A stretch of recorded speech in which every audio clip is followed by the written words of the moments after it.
We've all heard about the dangers of breathing second-hand smoke for children, but what about your pets? When new research has found that dogs, cats and small animals such as guinea pigs and birds are just as much at risk from second-hand smoke as people. Daniela Forshaw is from Daniela's Dogs Grooming Company in Burnham and joins me now along with another guest. Morning to you, Daniela. Good morning. Who have we got? So this is Pink Poodle Venice. Pink Poodle Venice. She's got the most wonderful pink ears. I don't think that's a natural look. I think it maybe as a bottle as my hair colour is as well. So Daniela, what do you think about this research? Do you think it's right?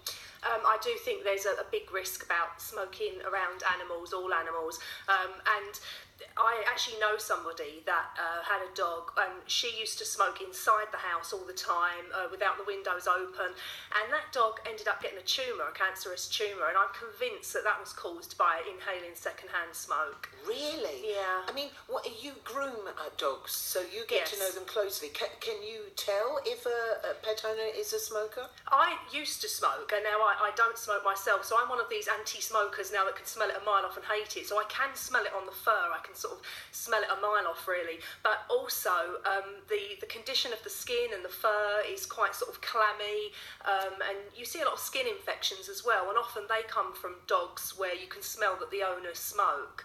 But when you think about it, if you go into somebody's house or car that smokes and you look at the ceilings, they're thick, yellow, kind of sticky substance, and that's what's on your animal's skin, because the animal doesn't get washed every day. So, yeah, I mean, it's a problem.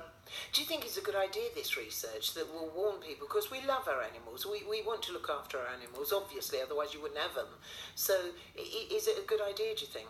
Definitely, anything that educates the public into what we're doing around our animals is definitely a great thing.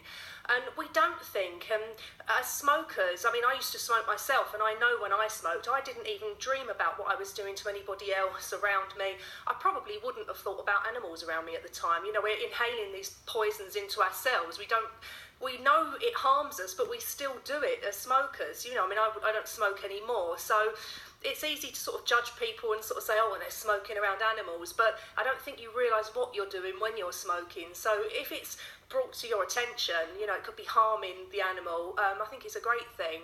And also anything that may give you the impetus to give up is a good thing, because it is addictive. I mean, it's an addiction. So it's not like you probably want to smoke. It's not you want to get that £10 out your pocket and go and buy your cigarettes. It's an addiction. And maybe if you look at your animal this morning and sort of think, for you, I'm going to cut down, or for you, I'm going to try e-cigarettes, or for you, I'm going to cut it out. Yeah, it's weird because it is a drug that kills you, but it's legal, you know. I mean, Class A drugs are illegal, they kill you, yet for some reason smoking, we're allowed to do it, it's legal, and although it's not as socially acceptable anymore, where we're banning it in places, we still do it. It's a very bizarre thing that it's a legal drug that kills you, and yet it's fine. Can I move on slightly? So you do, is it just dog grooming that you do? I groom dogs. I'm a qualified dog groomer, and also my own pack get involved with interesting projects, modelling and that kind of thing. Really? Yes. And has Venice been on anything? Has Venice been used? Yeah, so Venice did 3 seasons of the Gadget Show with me, tech testing, she did treadmills, all that kind of thing. She's been in TV commercials, other TV projects, modelling, lots of different stuff. I must describe her, she's a poodle. Yes, miniature poodle. Miniature poodle. She's got enormous fluffy pink ears and an enormous top notch as well, which is unusual to see because normally they have a smaller top notch, but she's got a fabulous fringe. And what I like is that her fringe doesn't fall over her eyes. Yeah, no, it's very important to keep all the eye area clear. Obviously, as a groomer, I'm constantly on it, making sure that she's healthy and clean. When you have a dog, if she was from a heavy smoker's home, I mean, would she be a bit tingy yellowy? Would she be? Definitely. The dogs that come in from smokers' homes have definitely got sort of sticky fur, and also I've seen skin infections on dogs where I'm convinced that that's from the second-hand smoke and all that sort of yellow stuff that you see on ceilings of people's houses and stuff. Crikey. You know. When we moved, we had a fabulous cottage, but they were very heavy smokers. And we just paint, and I thought, oh, why would you paint everything sort of this yellowy brown colour? Yeah. It wasn't painted. Yeah. So we started to wash the walls, and I went, we can't do this. We painted everything white to paint over it. Yeah. So, does your friend know that you think that possibly that tumour came from her smoking? No, it's one of those grey areas where you don't want to offend people, you know. It's sort of none of my business if somebody smokes, you know.